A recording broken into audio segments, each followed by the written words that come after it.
Dr. Sharif will give us the case now for medical fields, and there's a physician, Marvin Kittman, who's known to say the pen is mightier than the sword, the case for prescriptions rather than surgery. Dr. Sharif. Assalamu alaikum. It's a pleasure being here at IMANA again. I've given a couple talks for them before on allergy topics. This is my now debuting and talking to medical students, so had to go back a little bit. It's been more than a decade since I applied for residency, so I had to refresh my memory and kind of go through what you guys probably have to go through as well, the NRMP sites, the ERAS, the sites to see what's current, but there's certain things that are timeless. So the most important factors in the NRMP program is timing and preparation. So the timelines may change a bit, but I believe now, as of August, is when ERAS is open for submitting your application materials, and that means that by now you hopefully, for those people who are applying, I think there's not that many of you, but who are applying for 2013, you would have narrowed down your specialty choices, be getting your letters, and also preparation is the key with anything in medicine. Preparation for exams, we're used to this, right? This is our whole life, preparing for exams, preparing for med school, now preparing for residency, so you have to plan ahead. So these are the different things to plan for applying for residency: selecting your specialty or specialties, narrowing it down, choosing your sub-I and away electives based on your narrowed down specialty choices, getting letters of recommendation, planning for studying hard and acing your USMLE Step 2, choosing your geographical locations, narrowing down the residencies in those locations, and then working hard on your personal statement. Hopefully give yourself several months for that, and then preparing for your interview. Preparation, I can't highlight enough or underscore enough, is the key. So factors in choosing a specialty, the number one I'd say is how much you enjoy the specialty, how much joy it gives you, how much interest you have in it. And then also how much exposure you have also plays a role, because if you don't know a specialty exists, you won't even rank it or include it. So it's important to get different exposures to a variety of specialties, not just those that are in the core curriculum of third year, but outside that in terms of your electives. Lifestyle can play a role in terms of if you want something with fixed hours, or if you don't mind being on call, being in the hospital versus outpatient. And then of course how lifestyle also includes how comfortable a living you want to make. And then there goes, that leads into compensation. How important is compensation for you? How much debt do you have, and how much money do you need to pay off those debts? And the length of training can vary anywhere from as short as 3 years or 7 years or more for some of these specialties. But again, I would say the most important of all of these factors is how much you enjoy it. I actually would not put emphasis on the other things as much, because this is what you're going to be doing for 30 years or so. This is day in, this is the rest of your life. So I don't think that compensation, length of training, and all those things are that important a factor. You just really need to enjoy what you do. So what you like. So these are some generalities in terms of the different subspecialties in terms of deciding. So do you like direct patient interaction or not? So if not so much, and you don't mind reading films, radiology, pathology, if you don't mind looking at slides and dissecting dead human bodies.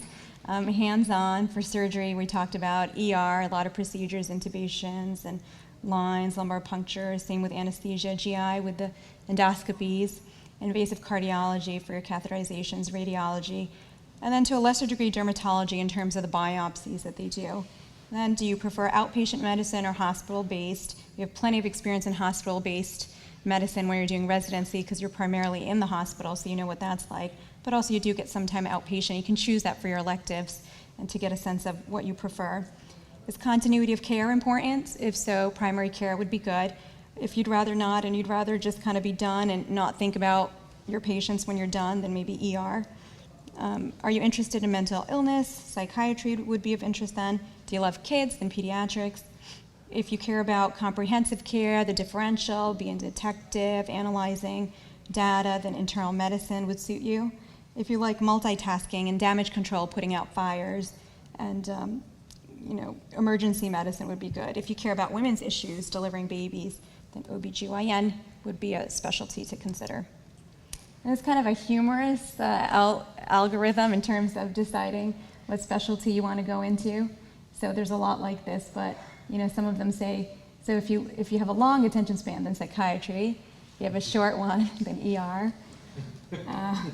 So if you don't like patients, and they say if you want your patient asleep, then anesthesiology. If you want your patient dead, then pathology. If you want your patient paralyzed, then neurology. If you have a sensitive personality and you want your patient paralyzed, then PMR. So some of these are just taking stereotypes and exaggerating them. But there's some element, a little bit of element of truth in some of the humor. So choosing a specialty, so, I mentioned before, exposure to the different specialties is extremely important. If you don't know they exist, you're not even going to look at them. So I think it's really, really important to spend time outside of your core rotations and choose electives in specialties that you may not have otherwise exposure to.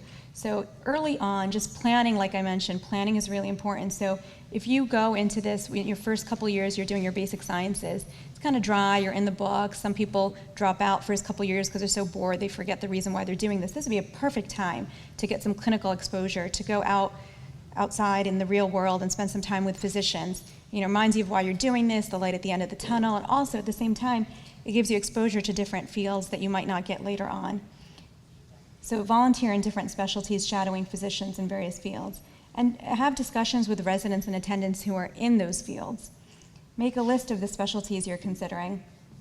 And then later on, you'll shadow attendings in each specialty in your third-year electives, and then you'll choose your sub-Is based on what interests you the most. So, and then you can, I see apparently when I was reading about this, they said now they have on Google, you can search for and do quizzes to help you match the specialty for you. I have never done anything like that. I don't think they had them back when I was applying, but apparently they do have those resources. They might have them in your medical school that will help you kind of match up or narrow down your specialties. And then once you narrow down your list of specialties that you're considering, talk to your family, your spouse, your significant other, see their input about what they see as where you're well suited. Maybe sometimes we can't see certain things. We think we're maybe good in certain areas, and your family might give you a reality check. Well, you're actually not so great at that, and you're better at something else. So it's good hearing from the people who know you the best.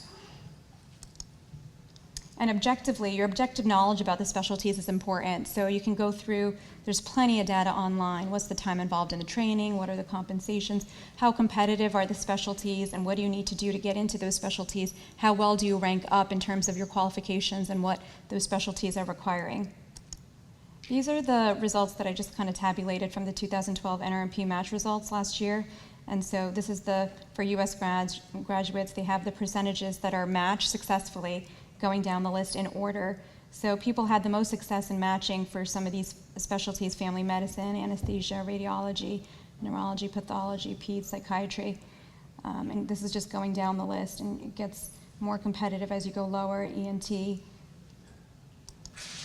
And then the most competitive over down here, plastic surgery, and our last speaker who was orthopedics, as well as dermatology, were the most difficult to match. And then you can see the percentage match, of course, is unfortunately much, much lower for those who are not US graduates. So choosing a specialty is a combination of the subjective as well as the objective. So subjective being your interest, your passion, how well you feel like you're suited for the field, and then objective data, what are the practical considerations that you have to take in, and combine the two. Ultimately, you should decide on your specialty fit. So I mentioned, definitely consult your loved ones to see what they think about your fit, but ultimately it's your decision. You have to live with this. This is your life for the rest of your life. So, do all your consultation, but decide yourself so you don't have any resentment towards anybody else. And so in terms of my story, I know there's a lot of slides that we go through, and so just to take away some from just aside from just giving you a lecture. So for me, I think as a lot of third-year students, I kind of thought everything was just okay. I went through each rotation saying, I could see myself doing medicine, I could see myself doing P, I could see myself doing OB. I was lukewarm about it, they were fine. But nothing really stood out that's something I was extremely passionate about. So I applied to, I applied to and matched in OB originally.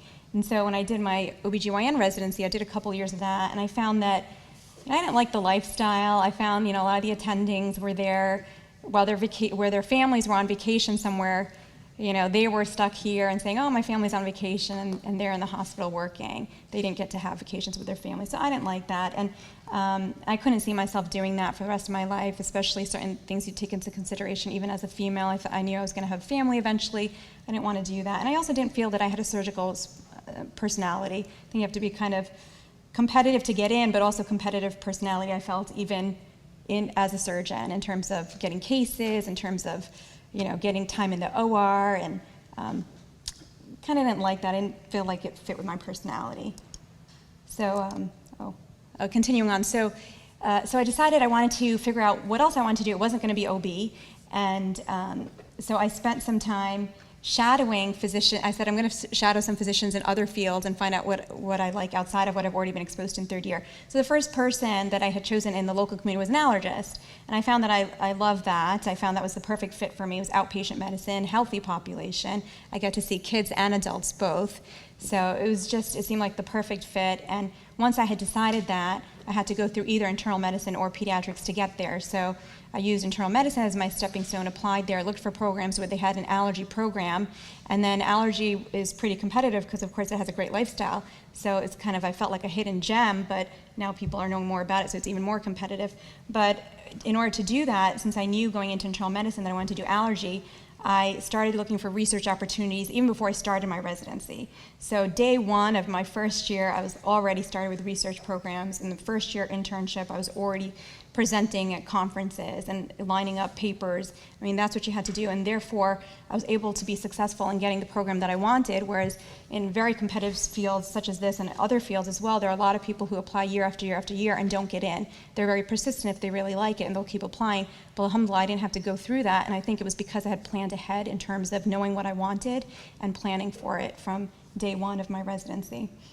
So the reason I share that story with you is because, so I went through OB, and then I did, later realized that I wanted to change my field. But if you plan early enough, if you do other electives maybe between your first and second year, or during weekends, spend time shadowing physicians, maybe you can plan before third year what you want to do, and then you can focus at that point about just looking at the residency programs themselves, not trying to decide your field. It's very stressful as you come close to fourth year and it's application time, and you really don't know, and a lot of people are in the same boat. They really don't know, and multiple people are, a lot of people are applying for multiple specialties, so you can kind of avoid that if you plan early.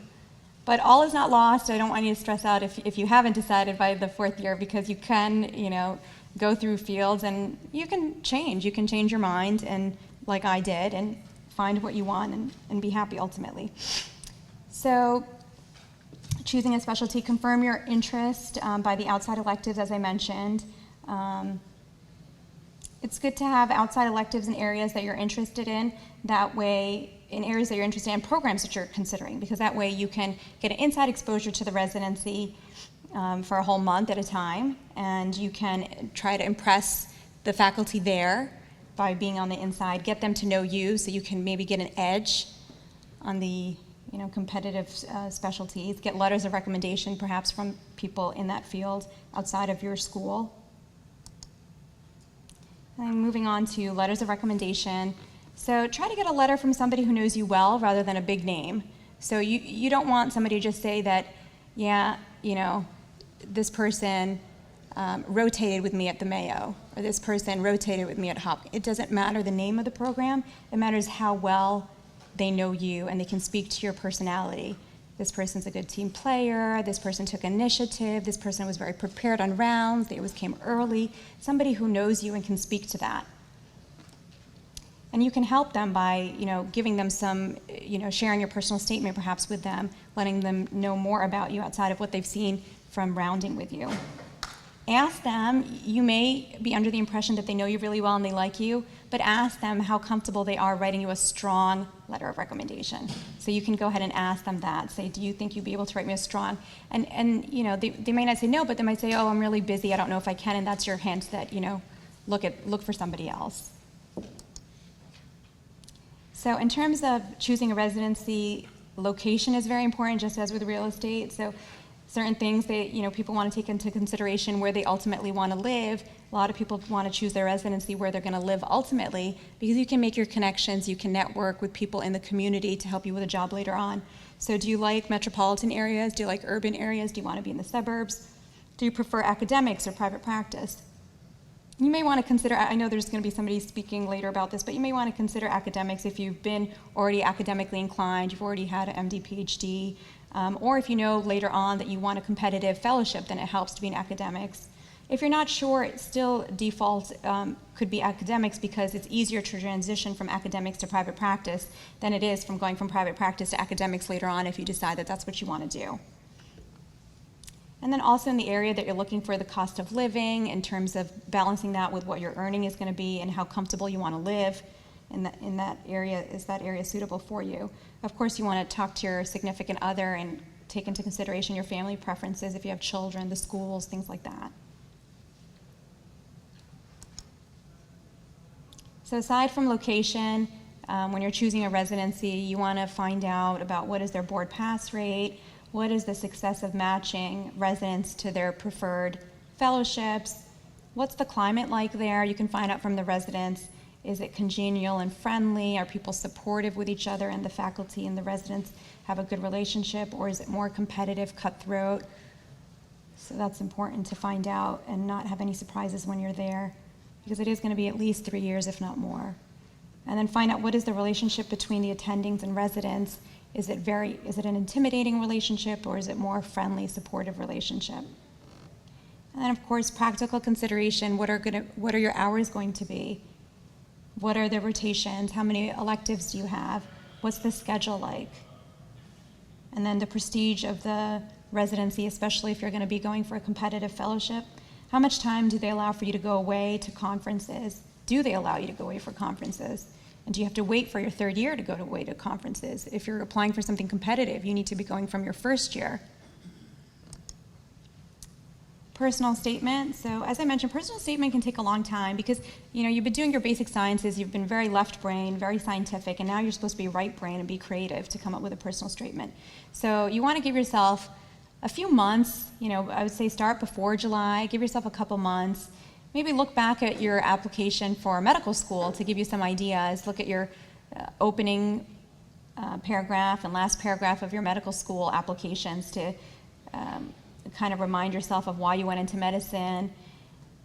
And then make it approximately 1 page when you print it out from ERAS, because they're not going to flip to the second page. They have, hundreds of applications they're going through. So you have to have something that's short, concise, and you want to draw them in with the opening sentence.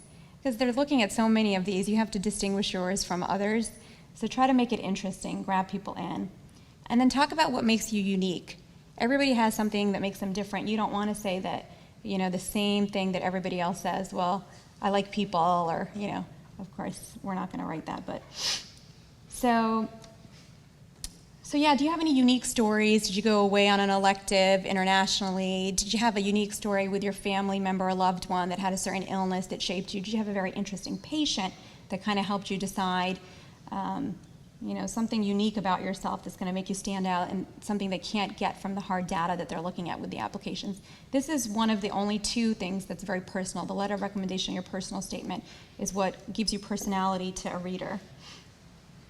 And then in that personal statement, you want to, of course, say why you're choosing this specialty, and then also mention what you're looking for in a residency and what you can offer the residency.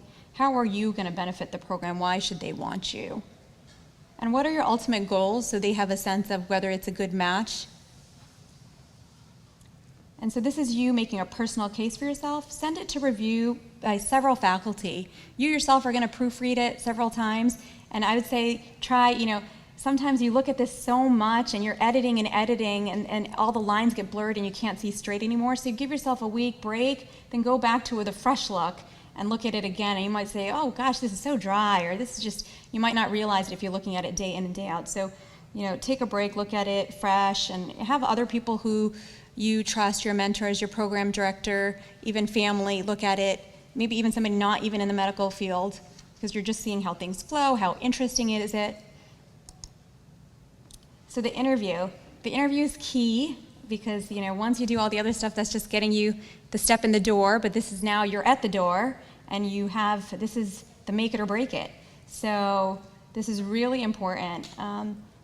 Schedule as many interviews as possible, and in the beginning, the first few maybe could be your kind of practice interviews where you're not so interested in them, but keep the ones that you're most interested in towards the middle, I would say, because towards the end, you're going to get drained and exhausted, and it's going to become very monotonous. So towards the middle, after you had some practice, and be prepared.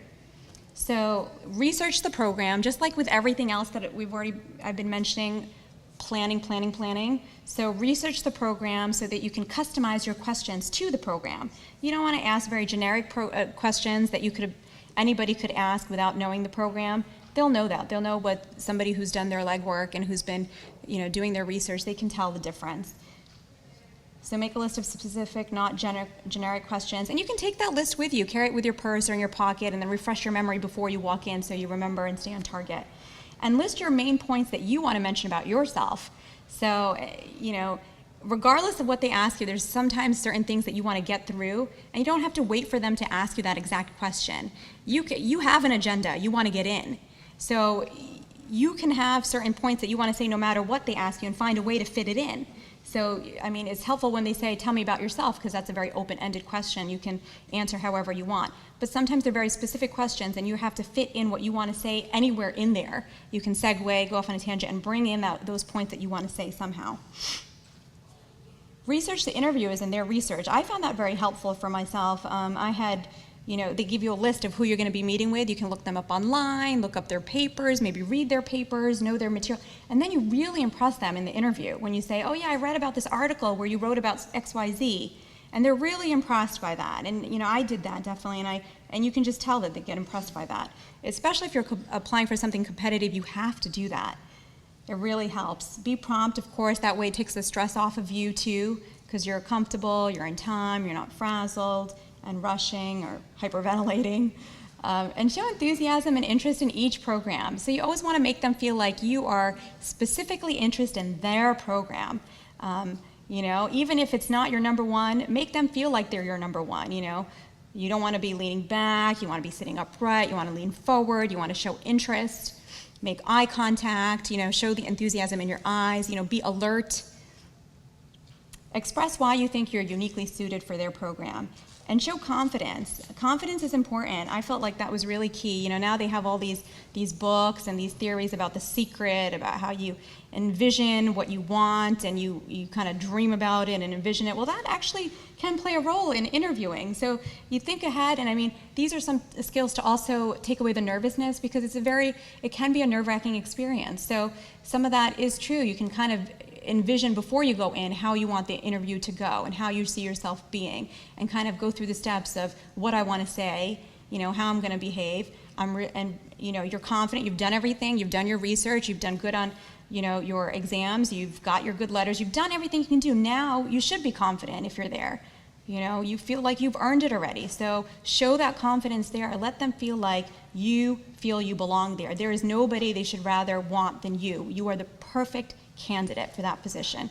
That's how I felt when I went into my interviews, because I really felt I had done everything. There's nothing more that anybody couldn't have done that I had not done, So I was really confident. I think that really helped.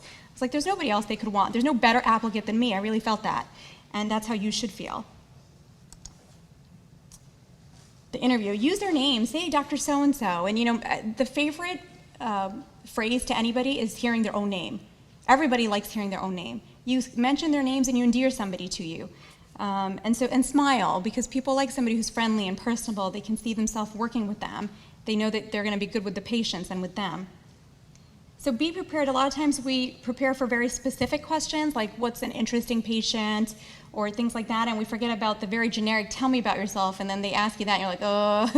So that's a very open-ended question. That's just anything that you want to say that it comes out then. And why do you want to come to our program? Of course you should be prepared for that question.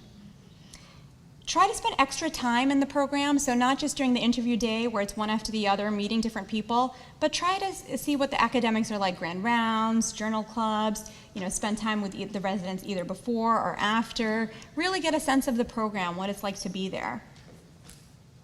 And when you do spend that extra time with residents, ask them about, they're going to be candid with you. So ask them, what is their relationship like with the attendings, with each other? What's the dynamic there? What are the nurses like? How do they treat minorities? If there's other Muslims there, you can ask them, what is it like to be a Muslim in this program? Is there any discrimination anywhere? Because, it's the world. It does exist. Ask them balance between independence and supervision with the attendings. Do they leave you on your own? Which is sometimes good in terms of procedures, because there's some programs where the fellowships do all the the fellows do all the procedures, and the residents don't get that much opportunity. You want to know that, if you want to get procedures in. And what kind of teaching do they have, both formal and informal? Is it just your learning during rounds, or is there also formal teaching? Do they have a curricula set up of a lecture series, etc.? And of course, would they, knowing what they know right now, would they apply again for this program? And remember, you're interviewing them just as much as they're interviewing you. So, that should be empowering in and of itself to think that way, because you also want to see, do you like it there? It's not just about, do you fit in for them, but do you like it? You can ask questions about their strengths and weaknesses. Do they have any anticipated changes in terms of administration? Are they having a lot of turnover with the faculty or with the residents? What is their stability of the institution, as well as the finances? And then as soon as you leave the residency, I would just jot down some notes about your impressions immediately, because when it comes time to ranking, you may not remember all the subtle things that have happened, and you want to jot all those things down in terms of impressions of the different attendings, program director, residents, the site, any kind of feelings that you've got from there. And then when you send your thank you letter, make reference to something specific that may have been discussed in your interview, and that way that they remember you as separate from everybody else. And the NRMP website, they made some suggestions actually, and I just took this directly from there. They actually said to rank all the programs that you really want without regard to what you think is your chance of getting in. So even if you feel like, oh, this program is extremely competitive, they're not going to rank me, just go ahead and rank them, because you want to rank any place where you can see yourself. So regardless of how competitive it is, it's good to have a longer list. And if you're applying to a competitive specialty, you can also include a backup alternative specialty if you can see yourself doing that, just in case. And they also mention on the NRMP website that you don't have to have, of course, it's best to have the highest USMLE, be AOA, have publications, research, etc.